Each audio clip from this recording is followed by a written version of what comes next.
Hello, everyone. Welcome to New Vibes Only. My name is Garethos, and today we are talking to Bryce, who is one of the creators of Rites of Accord. There we go. We're going to be playing Rites of Accord, and we are showing off some of the other forces. You know, guys, I've played Glacial Chorus in one of the matches, and we're going to do one of the others, and he's going to talk to us. So, hello, Bryce. Welcome. Hey, thanks for having me on. Excited to show you what I've been building for the past year. Fantastic. Thank you so much. I'm going to just issue a challenge to you, and then we can get talking about it. So this is how you challenge someone. There we go. And he's going to fight me with the Architect of the Rites, the immovable Glacial Chorus. And I just wanted to ask you a couple of questions while we're playing, and you can let me know how you feel about the different things, and tell everybody what's going on with your game and how it's being, progressing as we go. Because it's in, the beta, right? Yeah, absolutely. It's in the beta. There's 3 factions that are playable right now out of the plan 6. So we're working on that. And yeah, the beta's in a pretty polished state. We have a competitive ladder going already. We actually have a cash prize for ranked seasons for the top placing people in that ladder. So the community is starting up already.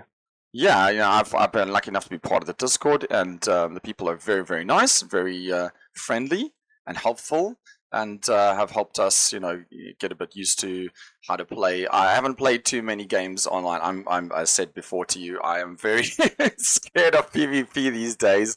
Having very little time, but I found it very easy to do, and it wasn't a hard experience. It was quite fun and it was easy. The games are quite quick. Yeah. So I don't know if you've designed it to be a really fast game. Yeah, absolutely. So I come from like a wargaming background. I play a lot of Warhammer 40k and such. And I've seen my friend group around in those games start to get older and have kids and wives and dogs and etc. So timing is hard to schedule, like a 3-hour, 4-hour game. So this game kind of comes out of that. So it aims to have really the same, or even more in some cases, amount of that like tactical depth, that list building, the overall strategy, a lot of things you can look at if you want to like crunch numbers, optimize your build, etc. But it does get done in like 30 to 40 minutes. Yes, exactly. So it's just way more accessible. I think the game that I played, I was getting quite soundly beaten, and so I even just gave up after about 20 minutes. I was getting all my units destroyed by the Veilbound. I think I keep forgetting the name. Yeah, Veilbound. Yeah. The elves. Veilbound, we call them the elves. They're really fast. They hit hard. That's the glass cannon. And I was playing against glass cannon. I'm trying to think who I was playing against. I can't remember his name. It was a little while ago, but he's like one of the community helpers. So he's obviously played quite a bit, and he knew his units very well, whereas I'm getting quite used to them. But I didn't find it very hard to understand what the units do. I found it was quite easy to understand them. So I'm sure you've like the amount of detail that you've put into descriptions. All right, there we go. Thank you. It's good to hear. It is like a complex game. I don't have any illusions about that, so I am trying to make it as digestible and accessible as possible with those descriptions and stuff. Yeah. But some of it does, I think, just inevitably come from playing too and getting used to them. Exactly. Like you said before, I also play Mechabellum sometimes, and it's the same thing with that. It is quite a hard game in a sense to pick up all the nuances of the the special meta and that kind of thing that comes out. Have you noticed that there's been quite like a bit of a meta going on with this game? Yeah, absolutely. One of my promises too in starting this game is just staying really close to the competitive player base and actually taking their feedback into account, because that is such a pain point in a lot of other competitive games. So I want that to be one of my selling points. So the meta has shifted a few times, as people have pointed out. What's too strong. Sometimes people are pointing that out by abusing it and climbing the ranks with it, and then they have a really high win rate with one specific build, and we take a look at that. Or if subunits don't feel compelling, no one's taking them. I'm thinking about what we can do, not just in terms of adjusting numbers, but also in terms of sometimes adding fully new abilities to them, or tweaking how they work, just to make them like a compelling choice. And Something cool that or at least I think it's cool that I've done with this game is I made all of the stats public. So whenever you Okay. play a ranked game, um, your stats contribute to a public display, so everyone can see in a really detailed way win rates by faction, by unit inclusion, by who goes first, what map, what Mm. sub faction, etc. So I'm not like holding any of that data secret as the dev. Exactly. Everything is available for the players to see, so they can kind of plan around to how to Exactly. use the units and work through what they want to do. Because there's at the moment only the three factions. As you said, you're going to expand some more, and there's quite a lot. I have shown them off in the Yes. other video. But do you have like a time frame for when the other factions are going to come?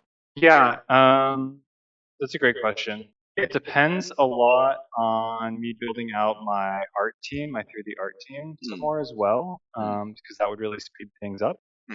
So I am looking for a really good 3D rigger and animator. If you know anyone, Oh, anyone who great. watches this and knows anyone, please There get in you go. contact with me. Taking applications now, Yeah. guys. If you're a 3D animator, you can speak to him.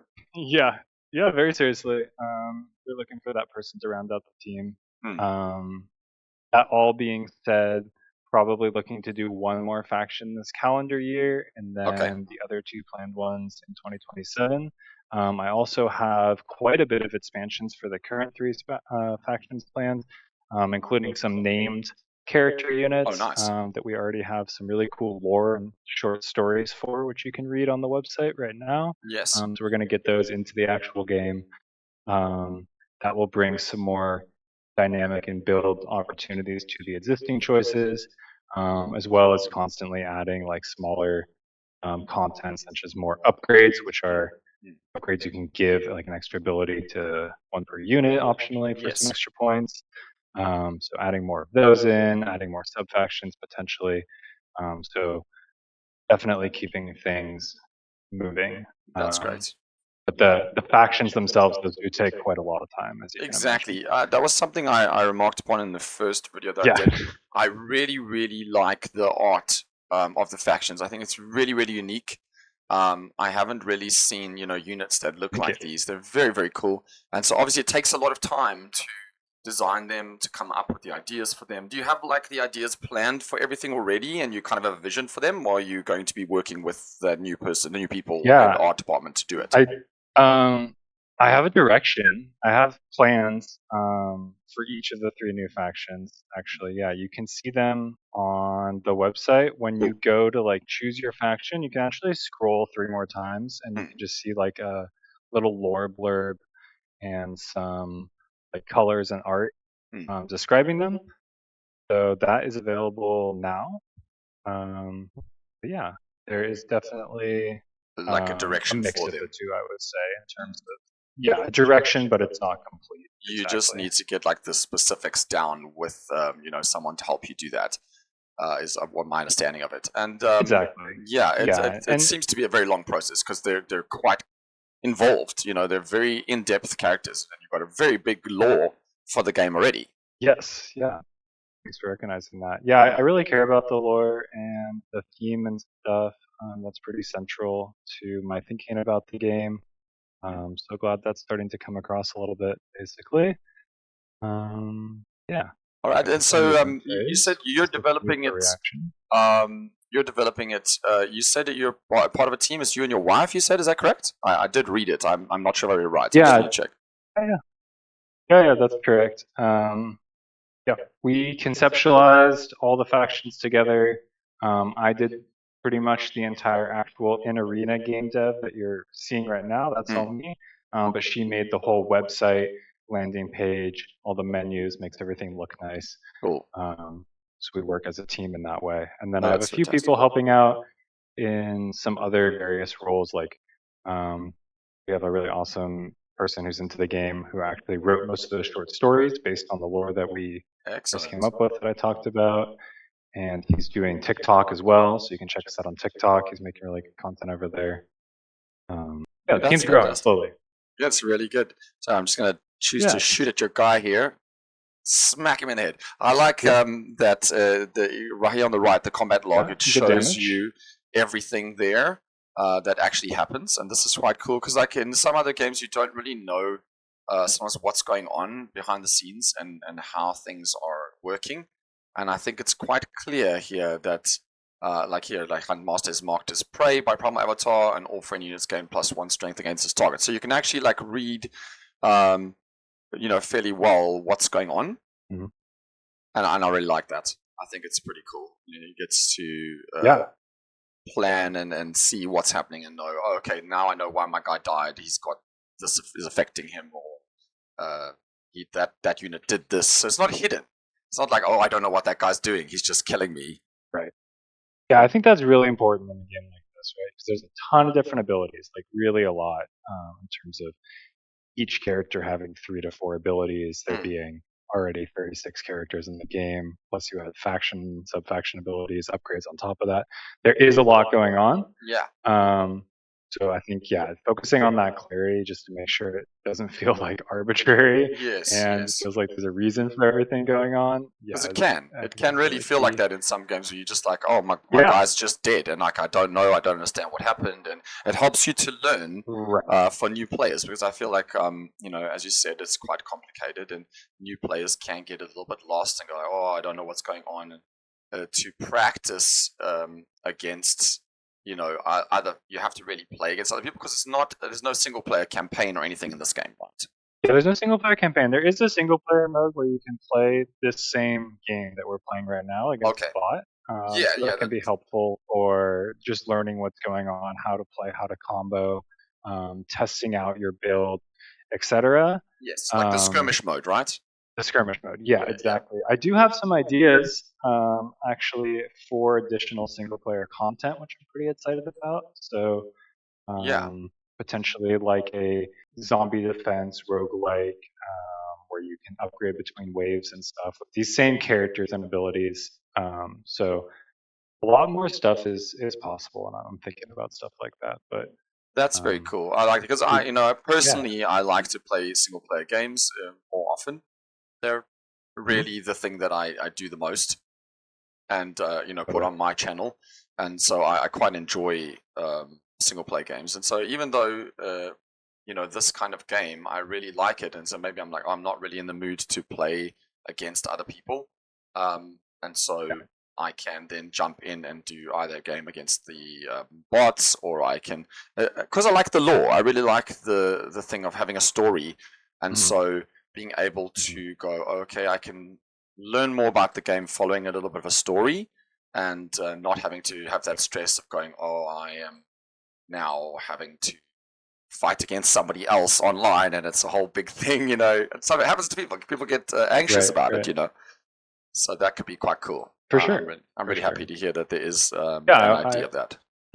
Yeah, absolutely. Yeah, I want to provide both as an experience. Definitely, like the initial conceptualization and focus so far has been that multiplayer experience, which you can see right now in terms of like the DNA is really set up for that. The server and like competitive league and everything I got up really early. But yeah, I definitely do want to provide both because, as you said, even the same person may prefer single player sometimes, multiplayer sometimes.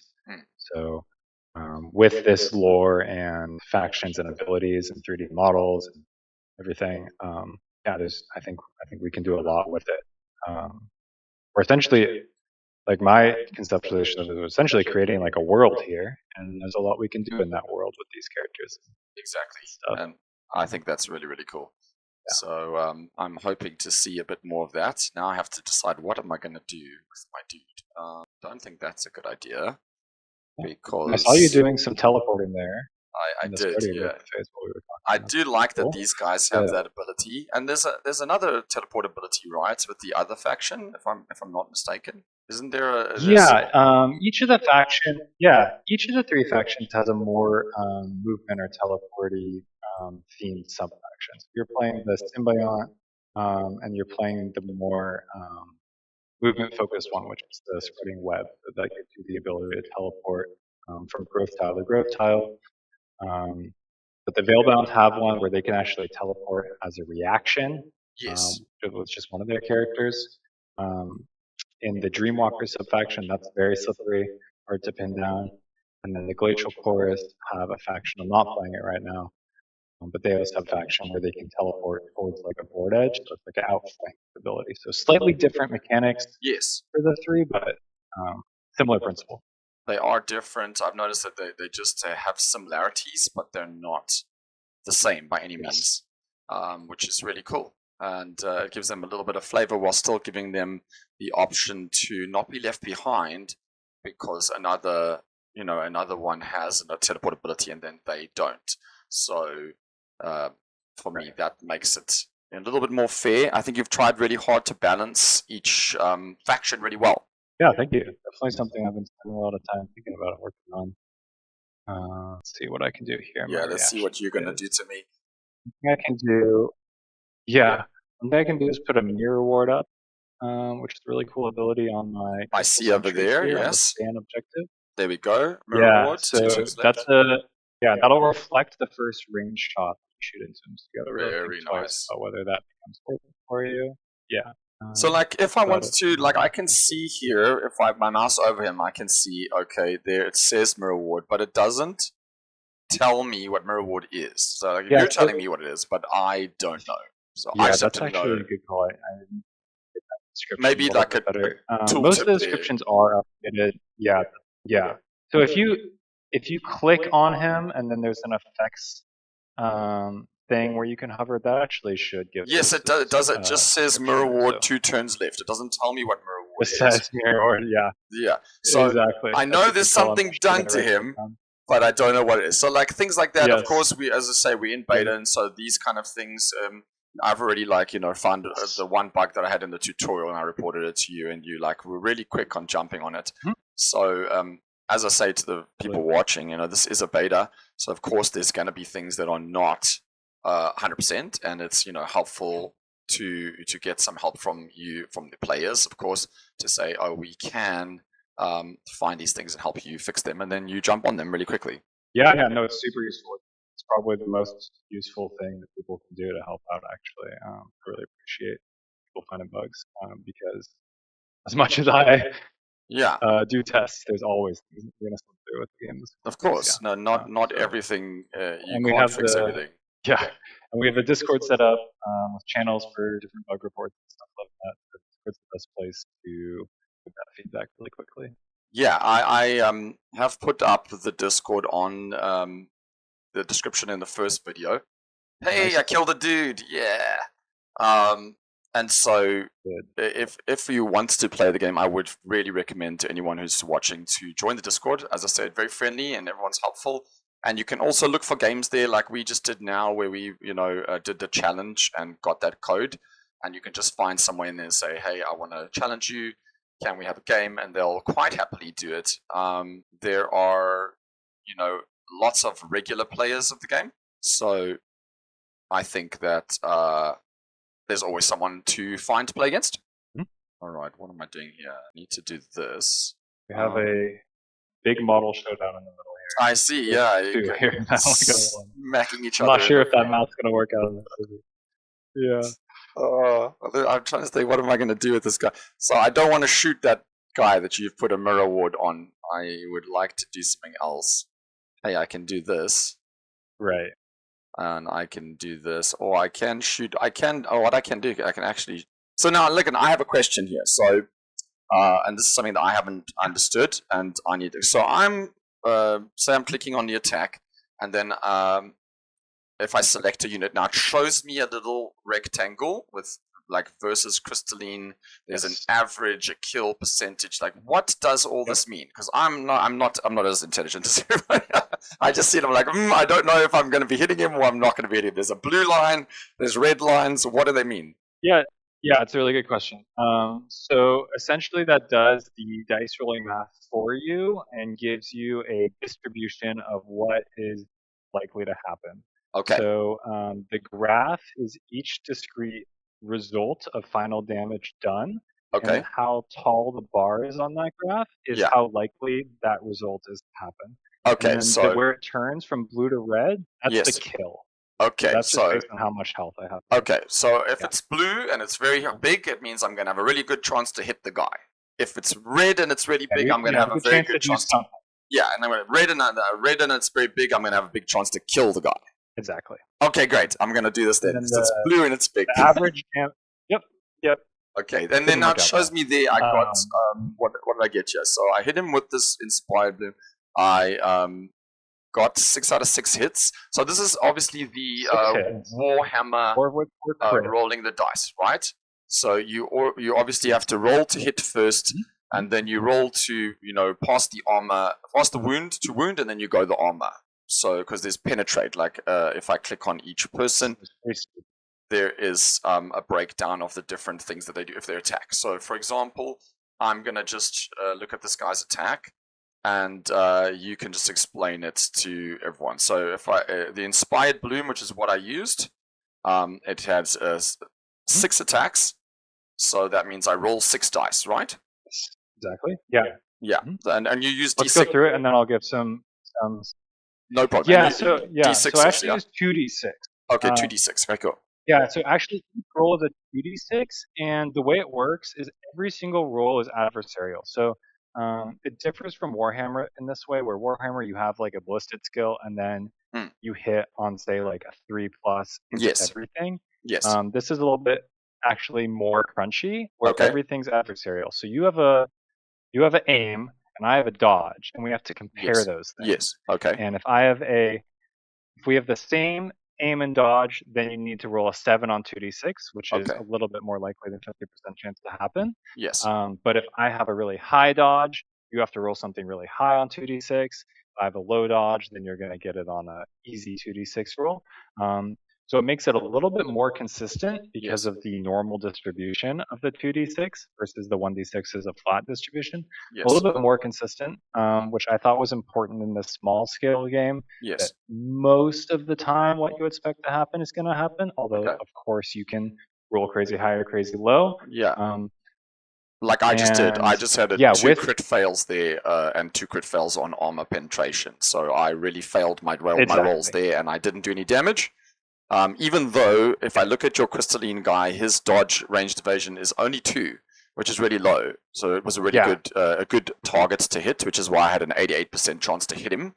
And I did hit him, all 6 hits, but I crit failed twice on both rolls, and so I didn't hit him at all. Which is nice. Again, it explains and if you look at and if you look at your piercing stat on the Inspired Bloom is only 4. That's what I'm going to look here with 8 armors. That's a really hard roll to punch through the armor. It's easy to hit them, but then hard to punch through. So I needed someone with higher piercing. So this is things that you can look at in the game. Of course, we're playing around without a clock. We're game without a clock, so we can talk nonsense and show people things. In the regular games that I played, you have a clock, and I didn't feel like the clock was too fast either. It was quite long. It was like 4 minutes or something. It was very long. I had time to do my actions, and I do like actually that. There's another thing. It shows the actions. Like, it shows who can still take an action on the left-hand side, all your portraits of your units. And they actually grey out when they've got no more actions, and they are highlighted when they have actions, which is really fun. I do like that. Yep, you got it. Yeah, so you can see quite easily. The goal with the timer is not... Oh, yeah, go ahead, sorry. No, that's fine. I can just say I can see, I need to move the Bloom Caller. I can click on the Bloom Caller's portrait. Okay, shows me how the Bloom Caller can do stuff. I'm going to use the Bloom Caller. So like now I can see, I can shoot this guy. Now I need to look at my piercing. It's 4. I've just learned that 4 piercing is not very good against this big guy. So therefore I'm not going to use it. Let me check for somebody else. This guy, his armor is also... so durability is not armor. Armor he's got 5 armor, so that's a better shot. Yeah, durability is the wound roll. Alright, so I'm going to try and shoot this guy, and it's showing me I have not as high a chance to hit, but he doesn't have for the pierce. So let's fire away this same thing again.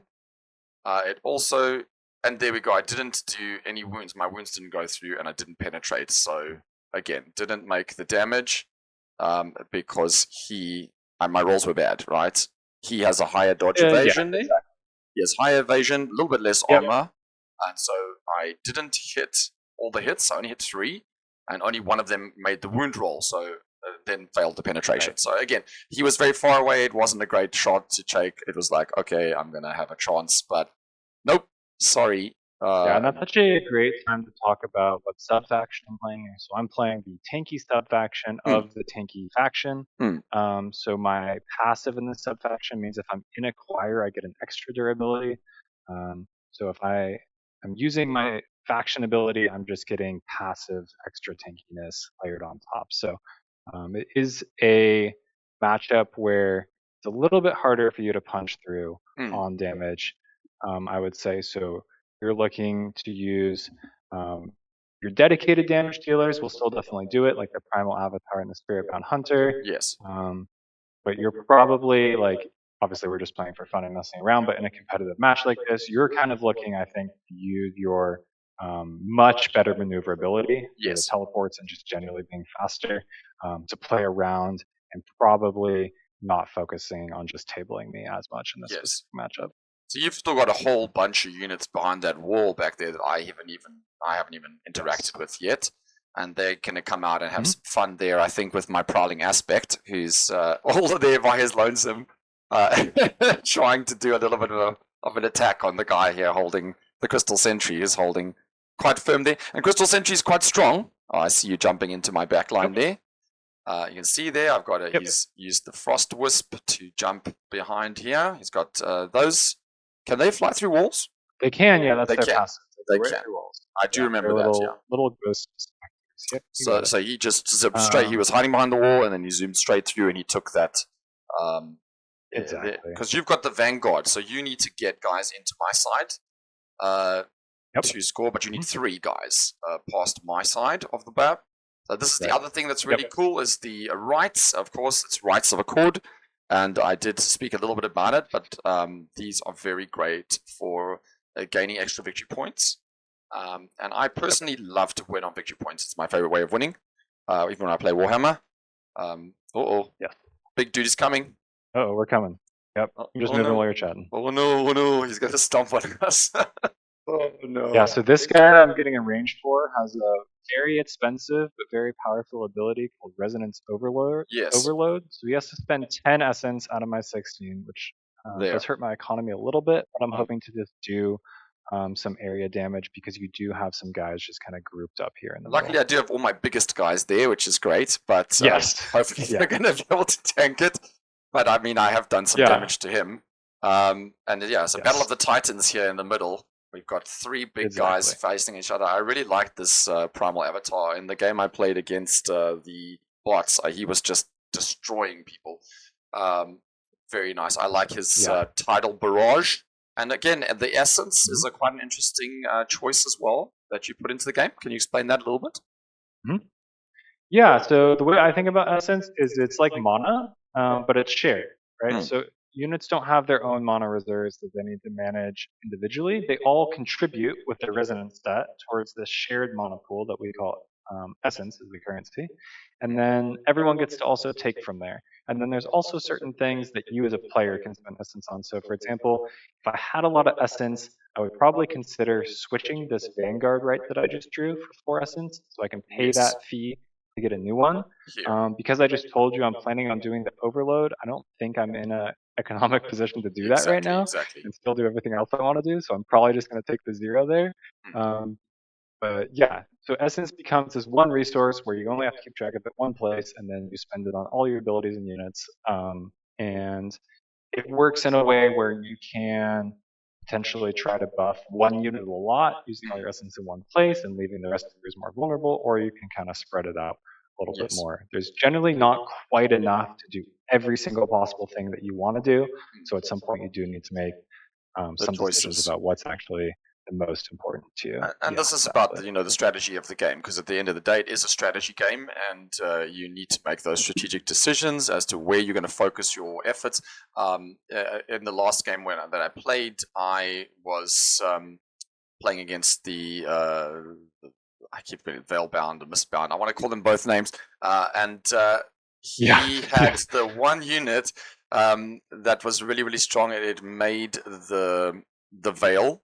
Like it did a area of effect making the veil, and then he summoned units in the veil, and they just destroyed my huge guy in 2 hits.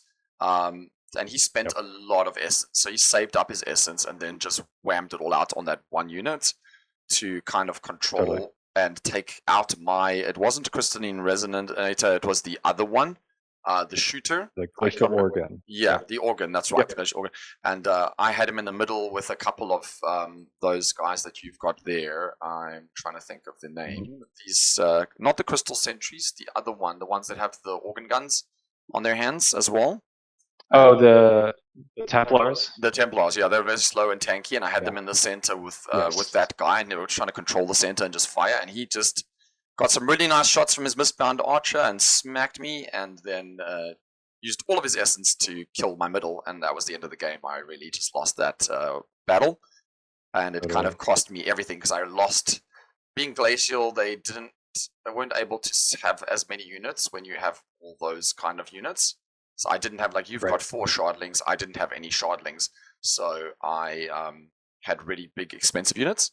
And once he wiped out my center, I only had 3 archers left. I had 3 crystal sentries and very little else. And so I was a bit dead.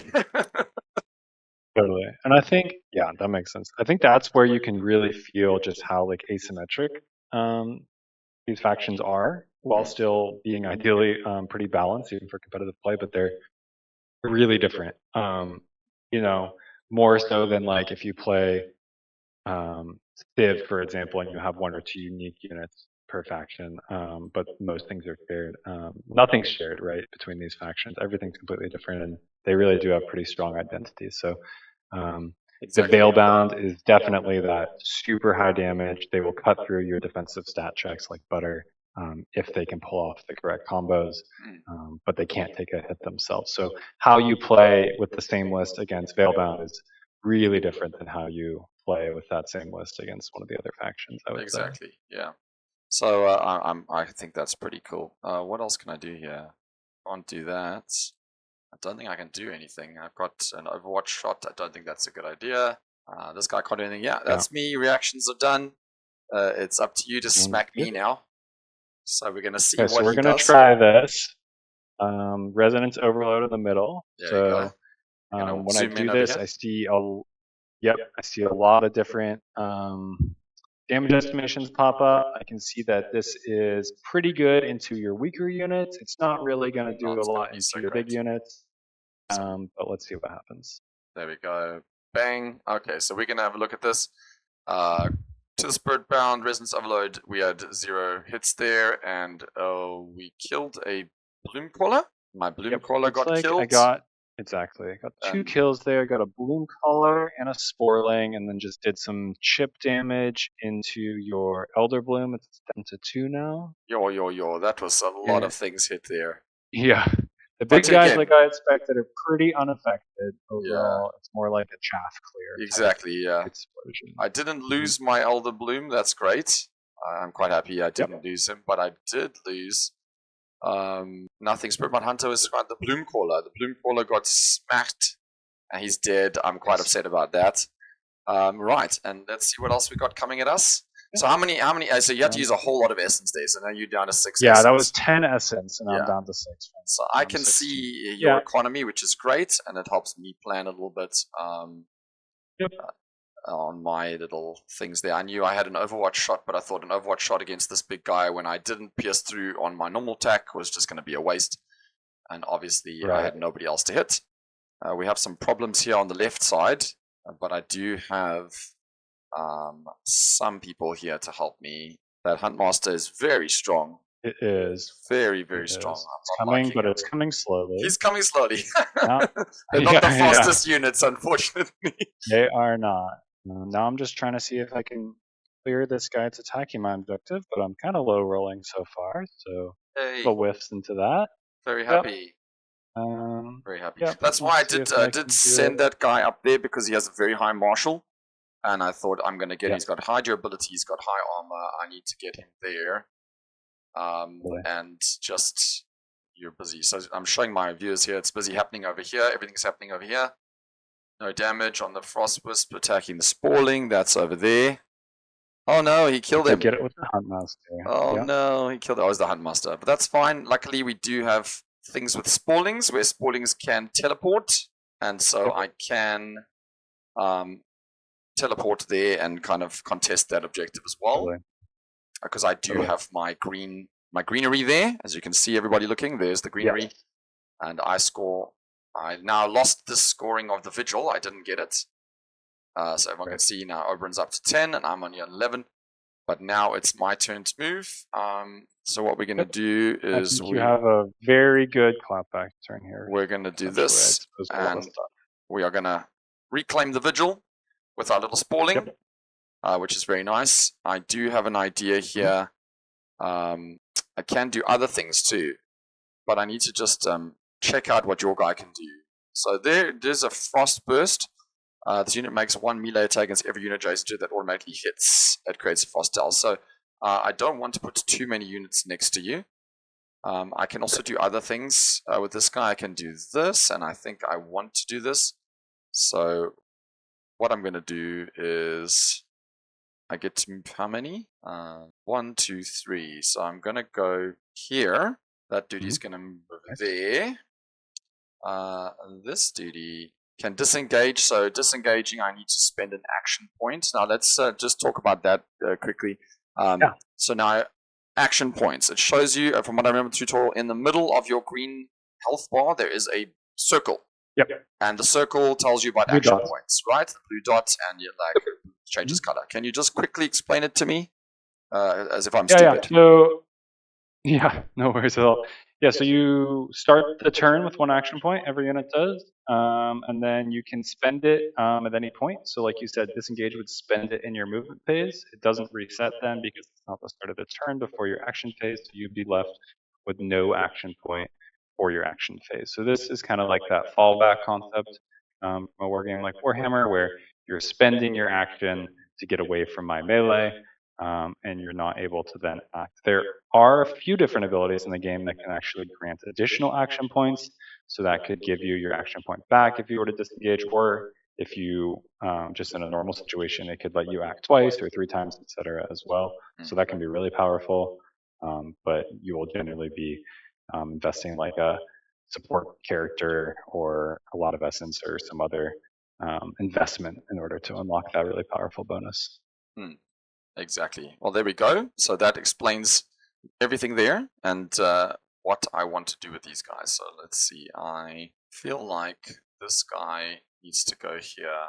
I don't think I want to do that. I think this guy needs to just go here, be in range.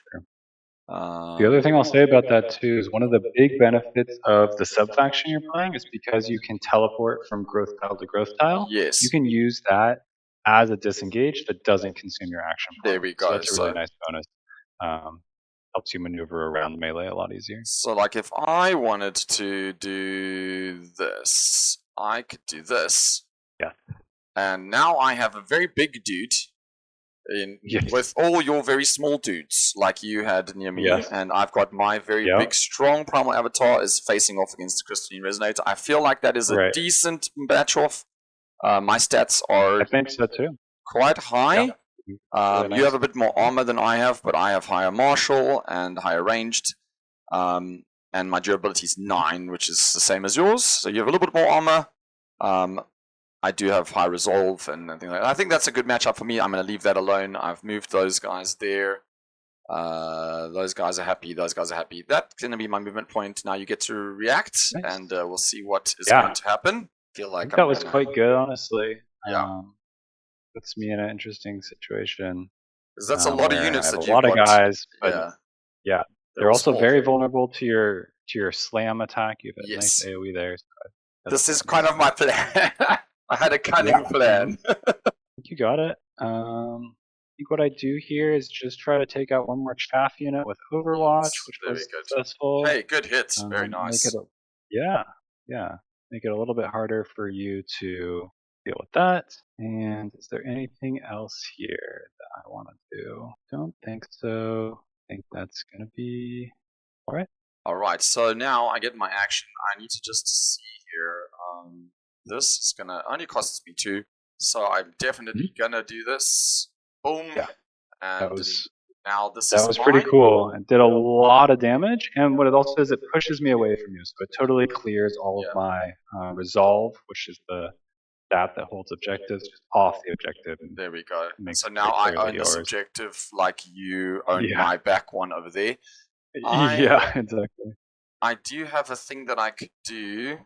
I think I'm just going to see what my attacks do here. I don't want to use any of this stuff. I'm just going to do this. We're going to do an attack here. It looks very good. Bink! And we unfortunately didn't. More crit fails. Yeah. More crit fails. I'm crit failing all the time. I did hit you 6, but I crit failed. So that was really, really bad. Didn't lose anything. Oh well, I didn't. Bit of a whiff. Yeah, I didn't expect. I expected this middle battle to be a kind of a battle of attrition here, and I didn't really expect too much. Yes. I'm looking to do things over here. So what I need is I need to do this. Yes, yes. I think I need to do these things. So I'm gonna do this. Mm-hmm. Yeah. And I'm gonna do powering this. up your hunter. And there's my lunge, and then I can have up to 2 forms available on this guy, right?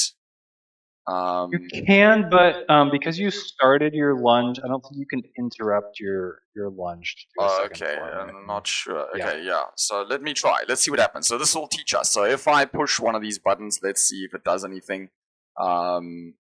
This one, that looks good. I'm gonna do. Nope, he can do it. So let's see. I've done a form, and then I can still no. Can I do my attack? So no. You see. So now. Yeah, I think that was what I expected because it's coded as one multi-part ability there. That's fine. I just wanted to test it. Like I said, we're not playing. What I should have done is done both of them first, and then done the lunge, and then that would have been good. So at least I'm now. We're kind of engaged on each other. So you can't move unless you disengage. And I've done that kind of thing there. I think that's all I can do. Oh, yes, this is what I wanted to do as well. Oh, yes. I'm not within 4 dots, so I am going to do one of those and hopefully kill that. Yes, bye-bye, it's dead. So now you don't have that objective either. I don't hold the point. This is good. Nice. I'm happy. This little duty can't do anything except attack, and there's no one to attack. He's not doing anything. And this guy cannot hit anyone now, can he? Who's that? Can I? I can. Oh, I can attack through the wall. So you can melee attack through the wall? I don't think it'll actually let you. I think. I don't know. It's showing me. This barrier blocks the attack. Good. Okay, good. So yeah, I can do that. I'm going to do this as well. I will put Serpent Stance on the range aspect. So now my little thing here, I did score 1 for Consecrate of the Accord because I did destroy an enemy and objective, which is really good. And you have not got Vanguard, so that I think is me. And I'm done. Now you're going to score. You did score there for those one I scored 6 because I do still hold the middle. My resolve stat is just a little bit better than yours there. And I made a guy run off the objective, so that kind of so let's look at that quickly. Let's look at that. I wanted to ask you that question because I know in Warhammer you also have the capture points, so you will have like there's a capture total that they have, like each unit has this level of weight for capturing, and in yours it is called resolve. It's called resolve. Okay. And you can see it there with the little light bulb. The light bulb, there we go. So you have 10. And I have 9. I have 10. Yep, you have 8 base, and then because you are near your Elder Bloom, Ancient Presence. Present. There it is. Exactly, and that's getting you to 9, but not quite 10. Not good enough, unfortunately. Not good enough. So if I get a spalling there and jump a spalling on, then that will push me over because I'll have 9 plus 3, and you will only have the 10. Okay, excellent. So easy to understand, guys. You just got to read what things do. There is the tutorial, and I found the tutorial very straightforward, very easy, explained everything very well. I didn't have any problems understanding stuff. I am just asking him to explain everybody, guys, because obviously not everyone who's watched this has played the tutorials, so that's why we are explaining some stuff. But you can go and play the tutorial, and again, this is a free game. Nobody's charging you anything. You can go on and play the beta and play PvP, play everything right now. So jump on it, guys, please. All right, it's Oberyn to move, And he So I have some very difficult decisions about what I do about my span objective here, with your huge tree guy on it. Yes, my tree. I think that I maybe just put my guys on it, deny it from you scoring it one more turn, and then you clear them probably next turn, unfortunately. So it's not necessarily a great use of all my guys here. Yeah, because you have a lot of resolve there. You have an 8 resolve, a 9 resolve. Yeah, it will add up, I think. Yeah, you've got more than me. I've only got the one guy, and he's got 10. The other guy's not on at the objective. He has 6. So I have 16 in total, but even with 2 of your guys, you're more than that. You have 9 and 8, and that's 17 already. So you really only need those guys on. So victory points, I'm not doing too great. But remember, everyone, and this was taught to me in the last match that I played, just because you're scoring a lot of points in the beginning, it doesn't mean you're going to win. Okay, there are 5 rounds, but if I destroy all your units, then you're not going to be able to claim back anything at a later stage, and I can concentrate more units on the other points where you're now sitting. So that is a good point. And hopefully I'm going to get the Vigil back at some point, which would be great. I do have some more Sporlings that can teleport, and that is a great... This is why I picked this sub-faction, actually. I thought this teleport ability was very, very, very OP. And so I was like, I'm going to use that. Really good. Yeah, there's even a spore. Because when I attack your guys, it creates the greenery. So like that when you shardling, kill them. Yeah, that shardling you just moved, it's right next to one there. So I could actually teleport, my biggest guy. I could teleport him right back there and jump into your back objective and start killing you. And I found that very, very, very strong. Just for a little bit of essence. Right. I got reactions. I don't have a lot of essence, so I can't really do much.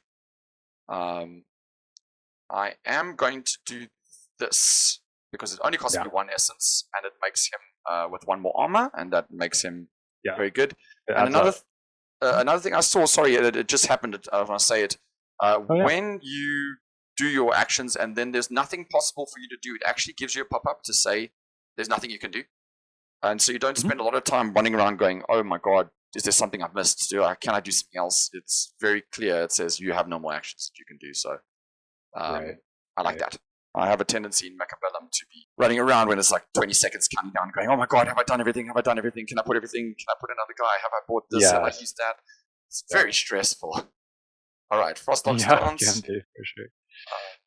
So trying to just do damage to your guy in the middle. My thought here is there's no way I kill your guy in this objective. Yeah, maybe same I as can me. chip the guy in the middle. But, same as me. We had the same fail. Doesn't seem to be. Doesn't seem to be really happening. That's it a little bit, a little something, but nothing crazy. Hey, there we go. 2 damage. Great. I think before I spend any more essence over there, what I want to make sure I do is my Huntmaster effectively. Yes. He's got the dual axes loadout here. It's one of 3 loadouts he can have. Each of his loadouts comes with an extra ability, and they're all pretty good actually. This one's one of my favorites, called Closing the Hunt. So he can make a ranged attack, then he can move 4, and then he can make a melee attack. So that represents him throwing an axe and then attacking with the other. I like the Hunt's Masters. See if I can maybe even get a multi-kill here. Hit the Multi-Bloom. Oh, you killed him. You did. Yes. Oh my god, you killed him. And then you get to move. And then we're going to swing into that guy. Oh, 1 hit point. I did miss. I left you with 1 hit point. So but I will really quick draw your attention to the upgrade I took on this guy. Oh yeah, that's so he called does. Fusion Engine. There we go. And this says when I destroy a unit with a basic melee attack or ranged attack, which counts as the action, you get an action point. Get an action point. But now because the whole entire another swing here. Oh, so he does get another swing. Oh, fantastic. Oh, that is not cool. Yeah, so because now I killed the Elder Bloom. This is coming back to me not using my guy correctly there, going when I missed my attack, I didn't use my attack. If I had done my attack, because I did buff my guy quite well, I was hoping the inside. There we go. I know why I lost that there. That was my bad mistake. But again, those testing out, and it's really fun. Yeah. It's really fun. But I can also teleport things, so we'll see how it goes. I am losing units now. Look, I have 6, and he has 9, and that is I don't know about you guys in math, but for me, I feel like that means I'm not doing so great here. I don't know. You got some really big units, and like I said, I think you play on on this point, the span, which I, in my wargaming current terms, would call my natural expansion. I think that's a really good play to teleport onto there with the big guys. So exactly right. Yep. So let's go. Okay. Actually, That's my turn. I will score some rapid deployment here for Yes, you ending did as well. on a few objectives. So Yep. you're So right. that was, I think, a good turn for me. That was a very good turn. That attack, that double attack killing you, killed two of my really Double strong attacks. units. Actually, they were like Yeah. quite strong units. They I were did quite a- expensive. A total of 3 swings with one guy. That was so really that's good. quite nice. There. All right, so I get to Yeah. move. And then I don't think I there's also much. was able to just talk about achievements really quick. So I was Yes. also able to get the Patient territorial Hunter. dominance achievement there at the end of my turn. So that's Yes. controlling 4 objectives or more at the end of my turn. Yes. So achievements are once per game. The first Yeah. time you complete them, you can score just bonus VP for completing one of these 4 things. And both players have opportunity to complete each one. So just because I scored territorial dominance does not preclude you from scoring it. So if you can end this turn controlling 4 objectives, you could get it as well. Exactly. So the other ones are Patient Hunter, killing without moving, Perfect Defense, not losing something, or Unstoppable, which is a single unit getting a 3+ multi-kill. So I was almost there with my 2+, but not quite. Exactly. And now I'm not sure whether I should do this or not. I feel like I don't want you. Unfortunately, you have a very strong guy. I feel like I think I need to do this. But I'm not sure if I can do it. I'm wondering what I should do here. Ta-da. Got few strong guys. I'm gonna do this. I'm gonna try and do this. There we go. I'm gonna go there. I'm gonna head more to the slaughter there. My movement is fine. That's all the movement I'm gonna do. I think this little guy is. I should have actually maybe moved that spawling closer, but it's fine. And see what you got. Now you got a lot of essence there. So you got your essence. When do you get your essence? At the start of each round. At the start of each round. So because you're the first player here, I believe. All right. Yeah, you're the first player in each round. So we both essentially get our essence before you start your turn. And now also because you have more units, you're going to have more essence coming in than I am. So it's exactly. It encourages you to destroy the units. You get more options to do. Could feel a bit snowbally. Mm-hmm. It can for sure. Yeah. Yep. It definitely can. It wants to discourage some overly passive playstyles, I think, where you're just throwing stuff on objectives and not really interacting with the opponent, and rewarding a little bit more of that aggression. But it can feel snowbally for sure. The games are pretty short, so the idea is hopefully the snowball doesn't have so long to totally out of control and nobody ends up in that I'm losing a monopoly but still in this game for some reason type of state. And there always is that forfeit button, especially with like the competitive mode. Yes. It's pretty common, like you see it in League of Legends and other competitive games. If you just lost this one, there's no coming back from it. There's no shame in hitting forfeit. Yes. I do find that a lot of games are quite close when I look at the stats, but sometimes stuff happens. Exactly. And I definitely I used that in my game. I was quite very, very obviously losing, and I didn't have to sit there and wait to go. And I have to just get beaten slowly over time. I was like, okay, I'm not going to win. I've got 3 units. He's got 9. I'm dead. It's really, I can just quit and say, well done, GG. Let's go to the next one. GG, go next. Play another one. Yeah, exactly. And as I said, there's lots of people to play against. Okay, my turn. I get to do things I feel like I need to. I've only got 4 essence though, which is not great. So I think I need to do this.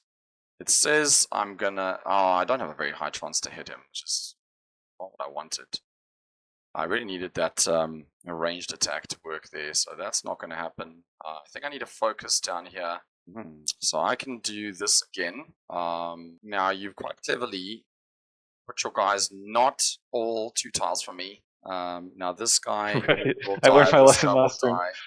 But this will do things. And what happened there? So you definitely cleared me off. What happened there is I had set up the other 3 guys that weren't in range of the actual attack in choir formation. So they actually were able to absorb a lot of the damage that went into the 2 guys that were in range of the attack. Exactly. You can see that it's all detailed in the that purple combat log. that purple thing why over they there. all did survive is that's the faction ability. Exactly. You can see here, Just redirected spreads out to Chanta, 4 to 1 the hit damage. points.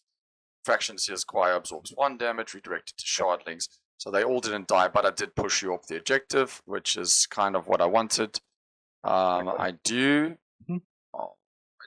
have that I can do this, and I feel like this might be what I want to do. So let me just see who you've got here. This guy, and we got this guy. I feel like this guy's very important. So I think what I'm gonna do is I'm gonna do this instead of attacking the little guy. I am gonna do that. Nice. So now that and we did see another redirected stuff. So those guys are a lot less full of health these right now. are just my shardling. Yeah, you're swarming me. My shardlings are just keeping my more important guys alive. But they are all very, very low right now, so that is great. I think that's unfortunately what I am. I think I'm going to have to make this attack just because. Why not? I don't lose anything. I do deal damage, so you're on 4 hit points. You still own that, unfortunately. And I didn't move this spawning snout. I mean, I didn't pay attention to. I had defined borders. I could have really moved this spawning out because he was not doing anything. He's just sitting here behind the wall. I could have moved him out to the borders, and he would have gained me a victory point. I can't move anyone else to the borders, so that's it. I think.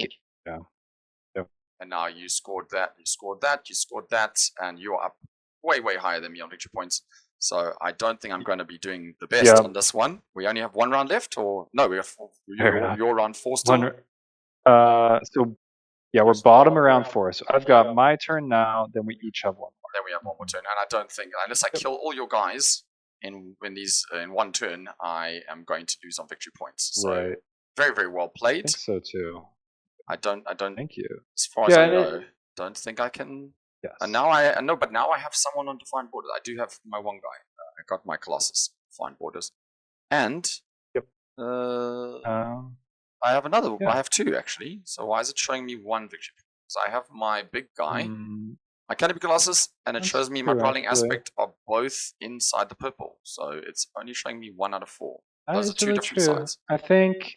Another good catch there, I think I might need to look at how the multi-hex footprint of the Canopy Colossus is interacting with that scoring, because he does have 1 out. It should score him, I totally agree. My guess is, without looking at the code quite yet, is that probably that footprint that's out is preventing the scoring, so my apologies there.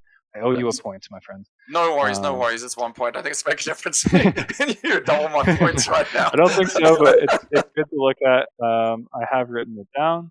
It's all good. Definitely something I'll look at after the game. But yeah, this is showing this glacial chorus ability here. The chorus, kind of showing off how that can be really good. It's one of the harder abilities to play in the game, I would say. The chorus. Glacial chorus actually has the lowest win rate right now of our 3 factions. There's a lot of things that can go wrong. You can accidentally be redirecting stuff, damage that's done against weak defensive stats towards your guys actually good defensive stats, so it can bite both ways. But the power of it here is just this whole kind of swarm surviving, and then I'm able to just step back on and then deny you those primary victory points. Yes, exactly. And I really need it at this moment in time. Yeah, I really, really need it. Exactly. Very tactical. And there's actually, there's not a whole lot else. Actually, I think I'm pretty much ending my movement phase there. There's not a whole lot else I'm doing. In some ways, it looks like Glacial Chorus just gets on the objectives and sits there. And in some ways, that's true, but you have to be a little bit tactical against how you're sitting there. I can't really do much. I just have to root down, and that's all I can do. I don't have the essence at the moment. You've got lots and lots of essence. Exactly. Because you have so many units left, and I do not. And that's time for attacks. I feel like that Handmaster's going to be racking up the kills. There it goes. Oh my goodness. He's a really good unit. He's the only character combat unit in the game. Most of the characters in the game so far are support. But he is not a support. He is just balls to the wall. I'm here to do damage.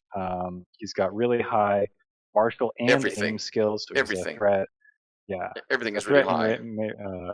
Just his exactly, movement. everything. His movement is the Yeah, only just thing his that's really movement's low. slow.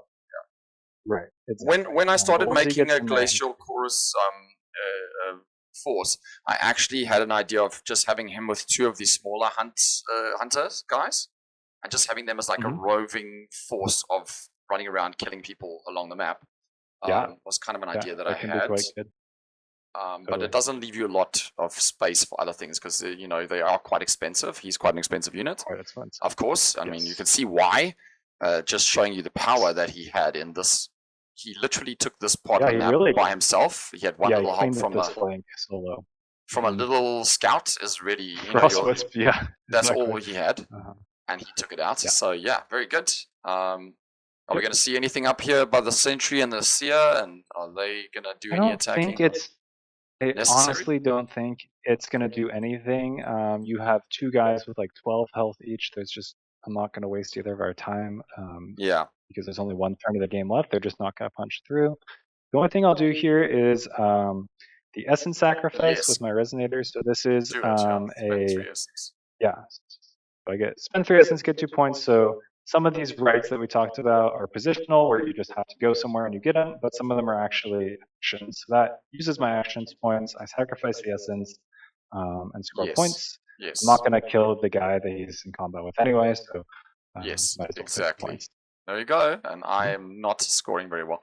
So use an action on a controlled objective to score. Oh, very good. So like that would be very good for me to use on this guy at the bottom here. I do want to. I have very little essence, but I'm going to do this here. Should have done that a long time ago. Otherwise, movement. Totally. I'm not going to be doing any moving, so I don't have enough units left.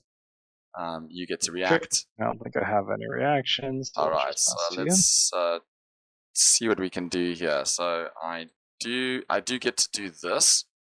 So like I can do this action, score 1 victory point there. I feel like doing the root slam is probably the better idea than attacking, because attacking I'm gonna miss. The root slam is going to hit people. Unfortunately, still not killing anyone. Yeah, I have not just killed redirecting out 1 unit like with this guy. Yeah. I feel like I actually sent the wrong guy. I should have sent the Primal Avatar because he has the skill of the Tidal Barrage, which is really, really good. But I am going to do what I did last time, which is attack. I feel like I'm going to kill someone eventually. There we go. Somebody. I killed somebody. You did redirect. You didn't kill the target that you were aiming towards. It redirected to a friend, but it did kill the redirect target. Yes. So that's that. That's, again, not a great usage of my really, really strong guy. I'm going to scale the secure position, and that's me. Nicely done. Lots of score for you, my friend. Yeah, lots of score at the end there for me. I did kind of take We both did win this one. A non-echo unit didn't move, make a kill. So I got that there, 2 points. And this is it. I think that's basically it. I score a little bit of points on my rights just for moving back here 1 more time, because I need to control something I didn't control at the start. There we go. And that's pretty much it for me. I get to react. I can't do a reaction attack with this guy, unfortunately, which is he doesn't have any shooting, so I'm just going to skip it, and that's that. You get to do actions, and that's it. I'm dead. Well done. I very, very. I knew that was going to happen. I really felt like I shouldn't have beaten you, so I'm very glad I didn't. And yeah, that's it. Thanks very much. I want to end us off there. Good game. I think it's been lovely talking to you about the game, and I hope we can have many more matches, and I hope many more people are going to play it. So if there's anything else you'd like to add at the end. No, it was a great match. Sometimes the scoreboard can run away a little bit, but like some things just hang on that knife edge. If you had killed my Huntmaster with your Hunter, and we weren't sure about that little interaction, this could be 20 points the other way very easily. Things just kind of score out as they go along. But it was great chatting with you and playing against you. Thanks so much for being so interested in the game. No problem. Appreciate it. Thank you very much. It's a great game. I really enjoy it, and I encourage everyone to watch it and play it. And I would ask to do, that's something I haven't asked you about, like replays. I noticed there isn't a thing for replays. Would you be There interested is. in adding some? There Is is, there? yeah. Okay, I don't know where that is. Show me. Yeah, Yeah, I'm yeah. learning things. We're Yeah, learning so things. if you go to your profile, Yeah. um, Loading match history. and There then we your go. There's match replays. history, you can actually click replay. And then the other cool thing that I added recently is you can look at other people's replays. So if you go to the Ranked. leaderboard and then if you go to leaderboard and then Yes. match history, then you'll see all the games that are happening. Fantastic. So you can then go and look. So we have some really good players coming from, like I said, the wargaming scene. Yes. So if you want to see what other people are playing, how they are fighting, scoring, etc., you can go ahead and watch their replays as well. I and see it's you've pretty done cool. a It's couple of good games here. Yeah, it's an in-engine replay, so you can actually look around, click on units to inspect them, read their tooltips, etc. So it's not like a video replay where you're locked into the view of the person playing it. Excellent. You have the agency to check it out. Okay, this is great. This means I can do some casting of some of the games of the top players, which I'll look at. Like I know Abishai, I think, is the top ranked player at the moment. He's up there for sure. Yeah. I haven't looked at the leaderboard. Let me just I look at the leaderboard here. We can have a look and see. No, Jamsheed is number 1. He's not actually. Abishai is actually number 6. Jamsheed. I'm not sure if it's Jamsheed. Shuts for butts. Me neither. It's number 2. Dr. Viss is number 3, and Kier. Kier is who I played against, the arena mentor. He's number 4 in the world, I suppose, in this game. And so in the world, he was my first match ever, so he destroyed me very easily. They're very, very good. So guys, please go and jump on it. As I said, it is in beta, it is free. You can go and play anytime. I'm gonna just push F11. I learned I can F11 and hide it. There, ritesofaccord.com. Go and jump on and join the Discord. Everything's there. Thank you so much. See you again next time. Speak to you soon. Have a fantastic day. Good, man. Thanks for joining me. Adios. Bye bye.